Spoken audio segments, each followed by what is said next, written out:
Hello, I am Mark Fishkin. I am the founder and director of the Mill Valley Film Festival, and it's my pleasure to welcome you to MVFF Conversations. Tonight, we are speaking with and honoring Viola Davis. She will be receiving the Mind the Gap Award, designed by Zoë Elton. Welcome to this tribute to Viola Davis and our Mind the Gap Award for Actor of the Year. I'm Zoë Elton, Director of Programming for Mill Valley Film Festival and founder of the Mind the Gap, our equity initiative. And I am thrilled to be able to have this opportunity to honor Viola Davis. There are some artists whose talents and whose artistry and genius just seem to make them the right person at the right time. And Viola Davis is this. Her brilliance as an actor, her work as a producer, her dedication to speaking out with eloquence and wisdom on issues of equality, especially for women and Black women, are things that make me very grateful that she is amongst us. And she's one of the great actors and spokespeople. So we began Mind the Gap, our equity initiative, 5 years ago. And this right now is such a pivotal moment in our lives and in our industries and in the arts.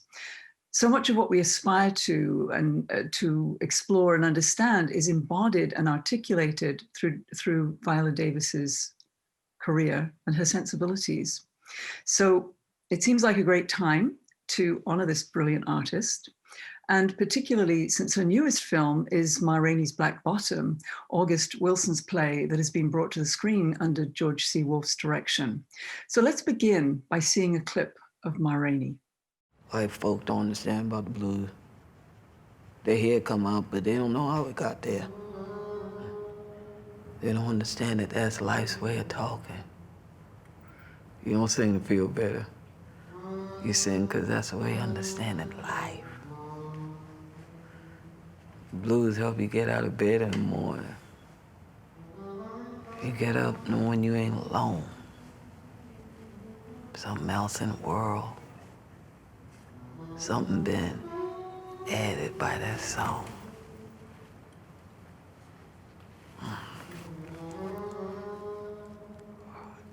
This be an empty world without the blues. And that just leaves me breathless. It's an extraordinary moment. There are lifetimes of experience in just that one speech. So Viola, what came up for you in working on this moment in the play? Value. Everybody in August Wilson's plays in general, and this one, they're fighting for their worth. That's what they're fighting for. They're fighting for their worth in a country that doesn't even recognize them. You see it throughout the movie. You see it in her demands. You see it in Levy always pushing his vision of where blues was going. They exist in a world that doesn't give them value, but at the end of the day, they know they have it. August Wilson wrote about the African-American experience. He's our writer. He's no one, he belongs to us. And when he talks about the blues, when we're raging at God, when we're doing all of that, it's almost like he opened up a door to our pathology, and he gives us permission to be very honest with the complexity, the mess, the humor of who we are. When you're working on a character like Ma Rainey, who's been given voice by one of America's greatest playwrights ever, how much do you research Ma Rainey herself, and at what point does the art take over? I research everything. You just have to. You just have to. I mean, there's so much about Ma Rainey that I don't know. There's so much about Ma Rainey that's in the script. I researched the fact that she had gold teeth in her mouth, that she was always sweating, that she was a woman of a certain size, that she was bisexual. All of those things I researched, and I gave myself over to all of those things. And then what I rely on is what I always rely on is life. Ma represents my Aunt Letha, my Aunt Joyce, all the women I grew up with who own their bodies. I don't care how big they were, they owned it. They were highly sexual creatures. Men loved them, they loved men. They were unapologetic about what they wanted. They can go into a juke joint and just tear it apart because they were mad, or they were, looking for their man who was with some woman or whatever, and they pick up 200-pound men, beat the crap out of them, and then go home and cry. So I relied on that also, because after a while, you do have to put the research down, and you have to rely on your instincts. Oftentimes, it's really frightening for an actor because you don't want to move it in the wrong direction, but you know what? So be it. Because I had to get into the mindset of a woman who, when she travels with her band, it's like no cussing, no nothing, but at the same time, she's arrested for taking part in an orgy. That's just what I'm dealing with. I always say that when I'm gone, and if someone does a movie about me and they talk to, I don't know, my nieces, nephews, relatives, maybe if they research, my life, they'd only get 40% of it. That's what I rely on too, because I know who I am in private moments. And I like to take out those bag of tricks to just give different tiny strokes to a character. It sounds like an act of surrender as well. It sounds like, like bringing a lot of things together and then surrendering. Yes. You can easily fall into a trap with every role. You can make really bad choices. You can make any choice as an actor, but there's good choices and bad choices. Now, the choice for Ma is she could be loud, brash, funny, big, all of those things. But I wanted to humanize her. It's like Uta Hagen said. Uta Hagen said the number one mistake actors make is when they play period pieces, that the only thing that's different about humanity is the time period, but not human beings. Human beings don't evolve like that. I didn't want to restrict her because so often women who look like Ma are stereotyped. And they're stereotyped because people feel really comfortable with that stereotype. They're very comfortable with dehumanizing it because, what do you do with a woman whose breasts are hanging out and who's got her lover, in a recording studio? I mean, when have you seen that? So, yeah, you have to surrender. You have to surrender. And I'm telling you right now, it's not always comfortable surrendering because the ego is involved. Was there a time for you that you understood or began to understand the importance and the meaning of the blues? Oh, yeah, absolutely. My entire life, my father played the guitar. And the blues is our way of expressing our pain and our joy. That's what the blues is. And I always make the distinction between blues and jazz. Jazz is much more sleek. Blues is just rough. I remember my father's hands were always so thick and calloused and rough from grooming horses. And he'd take that guitar and he would just make something up, whenever he was going through anything. But that's how I see the blues. The blues is their monologues set to music. Their testimonies set to music. The more you infuse everything that is inside of you, whether it's pain, whether it's joy, the more you pour into the music, the better the blues is. The deeper the pain, the better the blues is. The deeper the joy, the better the blues is. I mean, she says it. She's like, white people don't know nothing about the blues. They hear it, but they don't know where it comes from. It's life's way of talking. That's what I'm saying. It's life's way of talking. I was exposed to B.B. King, all of them, at a very, very young age with my dad. He would blast the music in the house, and I could feel him working things out. Working it out.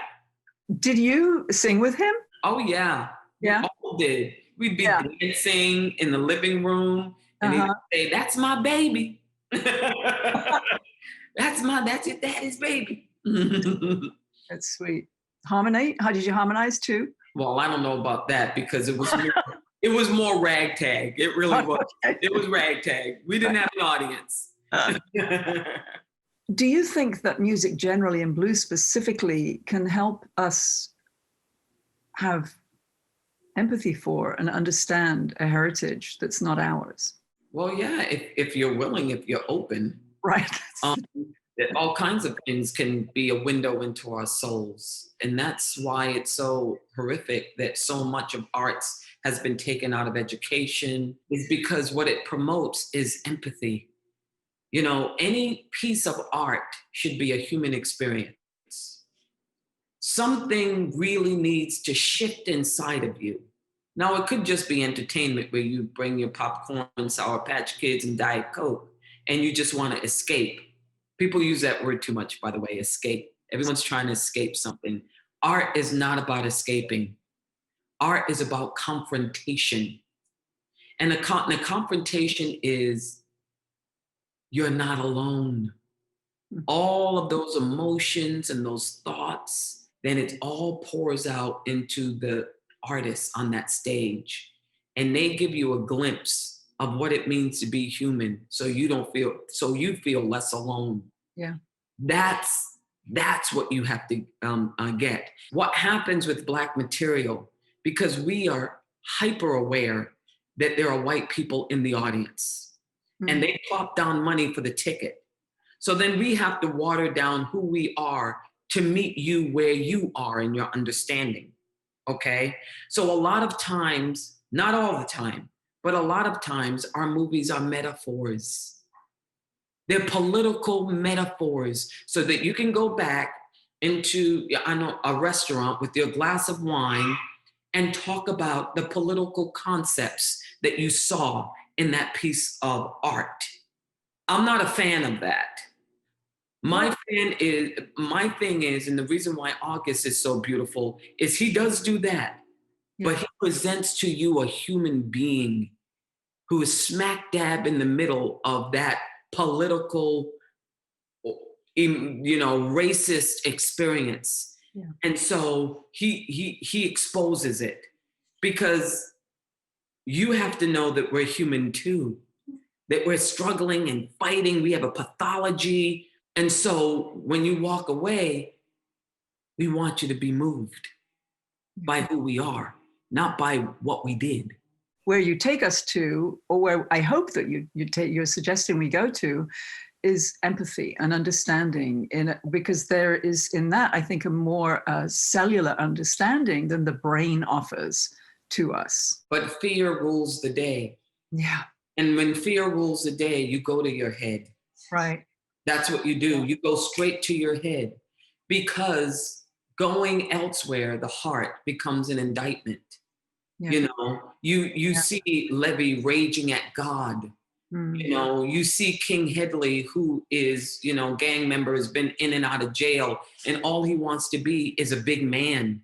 You see Harold Loomis, he was a slave his entire life. Then he went to jail, and he wants to be a man. He wants to understand, where do I belong in the world?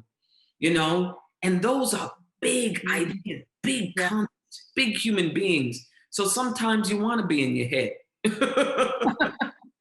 I'd love you to talk a little bit about the music of August Wilson's language, because it's such, it's so breathtaking. You've been in a lot of his plays. You were in Seven Guitars and Fences and King Hedley II and now Ma Rainey. Talk a little bit about his language and your experience of that as an actor. It's our language. It's our rhythm. It's our rhythm that's, motivated by all the different areas that we come from. Everything from the Gullah in South Carolina to, Mississippi and Alabama. And the language and the rhythm of the language is very important for you then to enter the world. I love that, by the way. Love that he listened to us. Yes. Sometimes people don't listen to us. I mean, that's why so many characters are on the screen just reek of inauthenticity. But it plays a role in the specificity of the world that he's creating. My father, had language like that. He would make something up. He would have these long run-on sentences. He wouldn't stop until he was finished. My husband is like that too. My husband is a perfect example of that, coming from Austin, Texas, when he starts running, and it's going up and down, like a piece of blues music. There is a beauty and there's a grace in it. And there's a part of it that almost feels like a love song.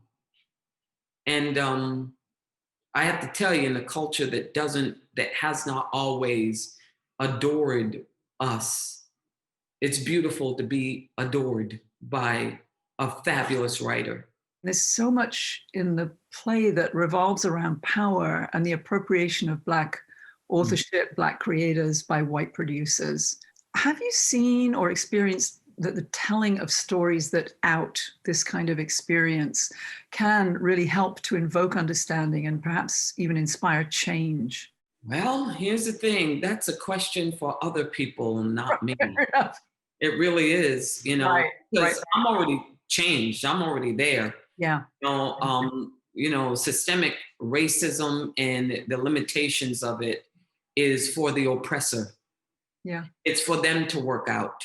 We can give it to you in the most beautiful platter, in the most empathetic platter, and you can choose to consume it or not.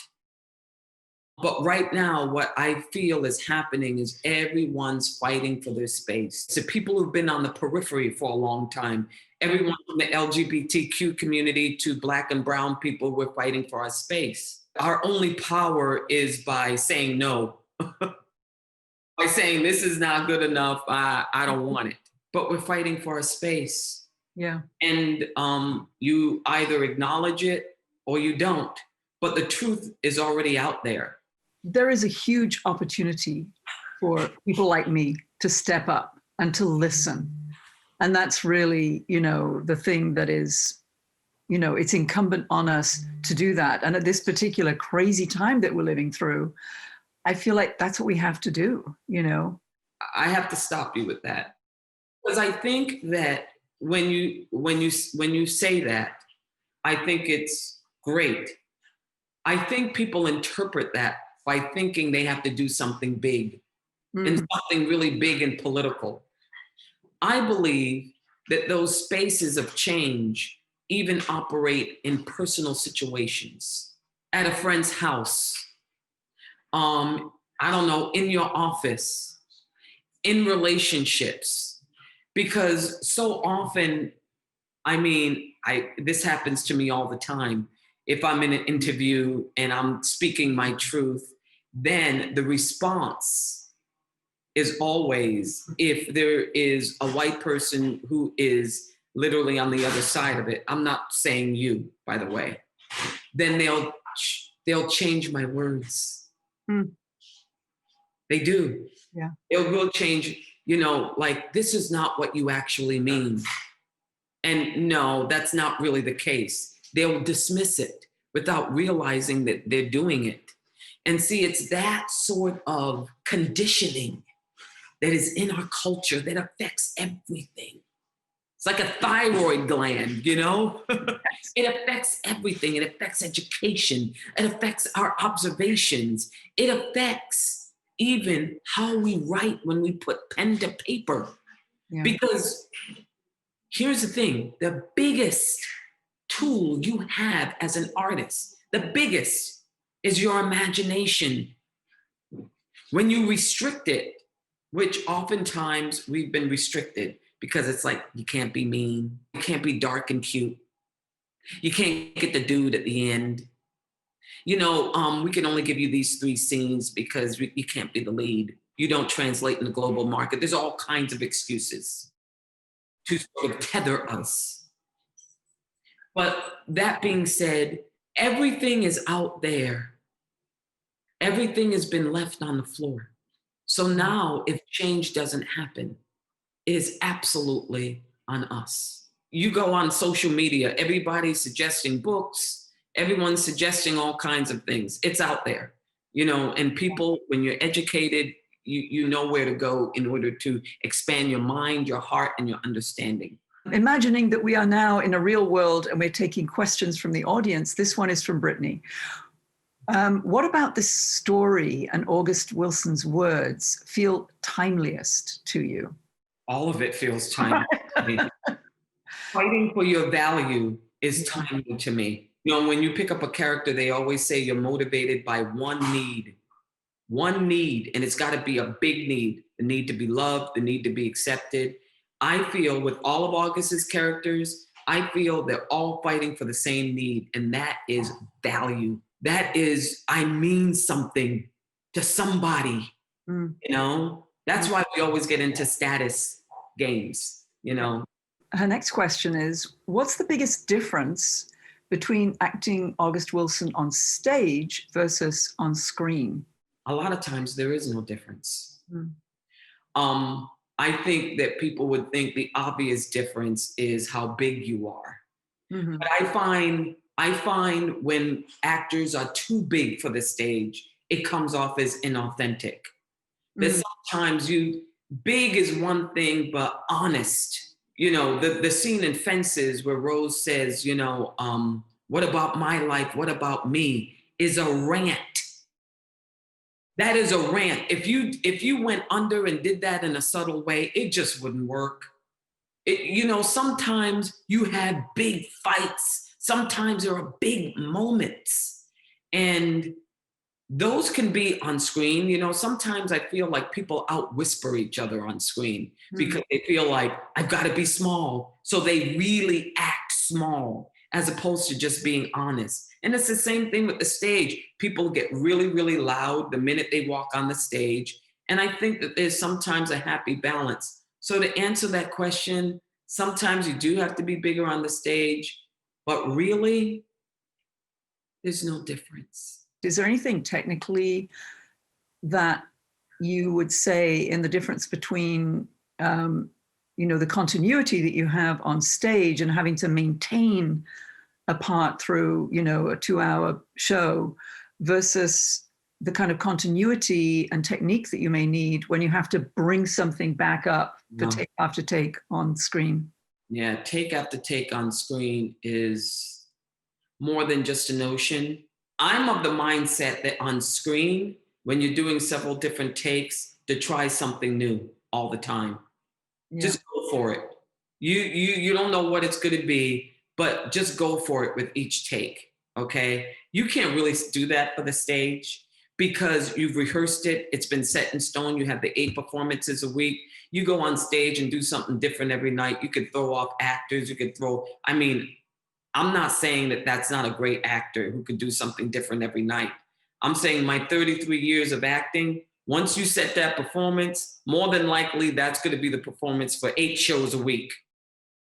You're not going to come on, you know, with a different costume, a different whatever. So you have to do whatever it takes to maintain that performance.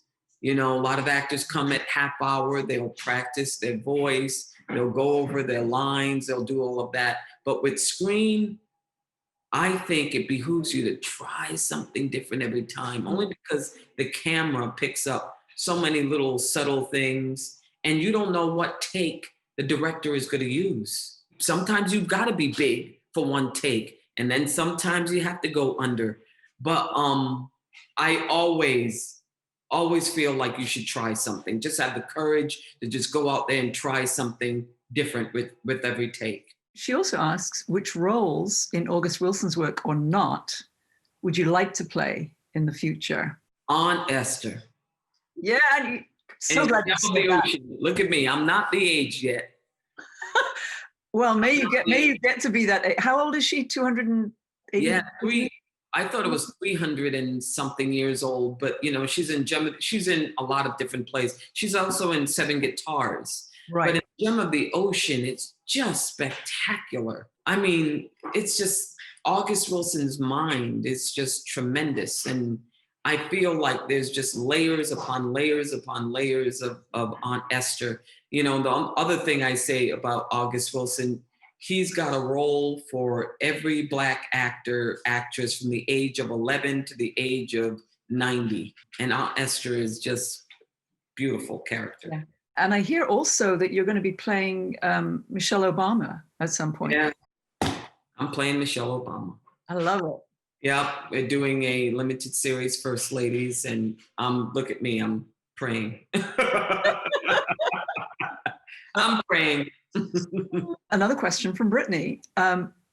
Post-graduation from school as a Black female, how did you navigate finding your voice and your place in an industry that didn't really acknowledge women who looked like you? Well, that is an ongoing issue. Right. You're constantly chasing your voice. Mm-hmm. You know, in the beginning, your voice is squelched down there somewhere, but you don't have any power. You do your day of work here, you do your co-star role there. You don't really have a voice. At least I didn't. I grew up before Google, before YouTube, and before Facebook, before 400 streaming shows. We didn't have any of that. We had ABC, NBC, CBS, and maybe PBS. That's all we had. My voice gradually became bigger the more power I gained in the business. And the more I was disillusioned by being on top.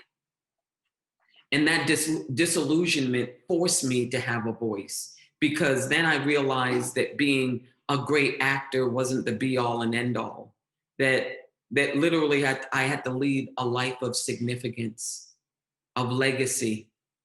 That became very, very obvious after The Help. You know, after that time period, it's almost like someone, you know, put a boot, you know, my back and just said, kicked me and said, Viola, just let it out. And now at 55, I feel like I have my voice more than any other time in my life, but I always have to give myself permission to use it. Still now, even? Oh yeah, absolutely. You know, when you're fighting for your pay, you're fighting for what you want.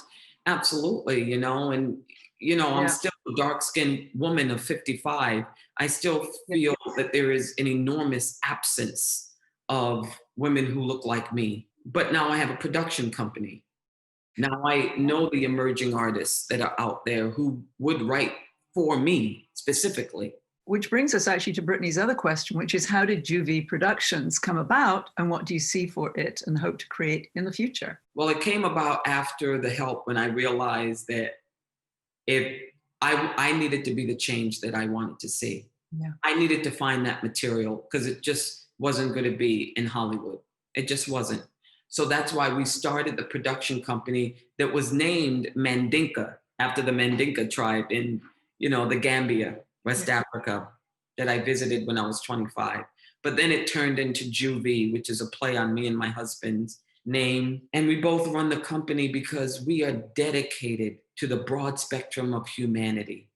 We want everyone to be included in the narrative. Our goal is excellence. Now, see, here's the thing. I know I say that and it's like, well, of course, Viola's got to be excellent. Listen. No, it doesn't. Okay? A lot of people mistake the business for the art out here. Mm. And so everything is about just getting it done and having it make money. Just put it out there. Just put it out there. And there are 50 million holes in the narrative. There are 50 million holes in the material. It doesn't break new ground. It doesn't do anything. Okay? And there is a sense with artists of color that we are not as good as our white counterparts, that we're not as technically proficient. That's why there's a book out that's called Shakespeare and Sable, so that people can understand that Black people did perform Shakespeare, that we are competent. So when I came here, I just thought I had highbrow taste. And it's not highbrow taste. I just always wanted to be excellent. I want something that's written within an inch of its life. I want a character that blows the lid off of womanhood, you know, like Woman King. We have a script called Woman King about the Agoji tribe in Benin, West Africa, an all-female tribe of warrior women. You know, I want something different. I want something that's going to show my skills. And so when we created Juvie, we created with that in mind, that all the people who have been on the periphery, everyone from the LGBTQ community to Black to Asian, that why don't we find those emerging artists who can write for them and who can write boldly and who can humanize them in pieces that are excellent and not substandard. I always say I want the filet mignon cooked at the right temperature. I no longer want the bone, even if there's a nice piece of meat on it. I understand that African Americans were given the leftovers of the pig and the collard greens that grew on the side of the road. And I cook all of that food very, very well, mind you. But I don't want the leftovers anymore. So we created Juvie with that in mind. And I have to tell you, it's like we have some of the best material that's about to. We have somebody who is waiting to join us, George C. Wolfe. George Wolfe. Yeah, let's welcome him. Hi, I've been listening to this conversation. It's extraordinary, extraordinary. Hello, Ms. Davis, how are you? Hello, I'm doing wonderful. You look fabulous. Thank you. So it's an award for Actor of the Year, but as far as I'm concerned, it should be Actor of the Universe, Actor of Eternity, Actor forever and ever and ever and ever and ever. Viola Davis receives the Actor of Everything. And also one of the things that I know drives Viola a little bit crazy is when people say exceedingly nice things about her. So I'm full of joy because I get to drive her crazy by saying exceedingly nice things about her. And nothing can make me happier, saying the nice things and watching her squirm. So it all works together. It's like a souffle of One of the things which I love about working with Viola is when you get the gifted actress. That's not the only Viola who shows up. Viola has multiple personalities. Viola, who is staggeringly smart, shows up. Viola, who is rigorously hardworking and committed. Viola, who has a finite amount of tolerance for bullshit, shows up. Viola, who is joyfully funny and irreverent and subversive, shows up. And Viola, who is demanding and commanding and powerful and sweet. She is a thrill to work with because it's a glorious collaboration. Collaboration isn't about people surrendering. Collaboration is about very compassionate, smart, committed people engaging in solving a problem or being part of a moment. And she is a stunning, great collaborator. I adore her. I love her. I think she is amazing. She is astonishing in Ma Rainey. She works those hips like they're weapons that are going to destroy all oppressors. She has so much attitude as Ma Rainey that when I was working with her, I was totally in love with Viola and totally a little bit terrified of Ma Rainey. But I am so thrilled to come to you and to say nice, wonderful things, to embarrass you and horrify you, and just to celebrate you because I think you are glorious. Oh, thank you, George. That's beautiful. Viola, we will be sending you the Mind the Gap Award, which is wearable, or you could just put it in your awards room, which I imagine is getting quite a lot of traction these days. But we will send that to you. And so much gratitude to you and to both of you for this extraordinary piece of work in Ma Rainey's Black Bottom. I am so excited that you two and the rest of your extraordinary cast are bringing this work into the world. It's really exquisite work. And it's so timely, brilliant. And honestly, I feel like I've just spent the last hour sitting at the feet of the goddess. So thank you for everything that you've done. And we wish you great success as you bring Ma Rainey to the screen. Thank you. Thank you. I appreciate that. Is this my acceptance speech? Yeah, go for it. My poem? Yes. My Maya Angelou? You may write me down in history with your bitter, twisted lies. You may trod me in the very dirt, but still like dust, I'll rise. Does my sassiness upset you? Why are you beset with gloom? because I walk like I've got oil wells pumping in my living room, just like moons and like suns, with the certainty of tides, just like hope springing high. Still, I rise.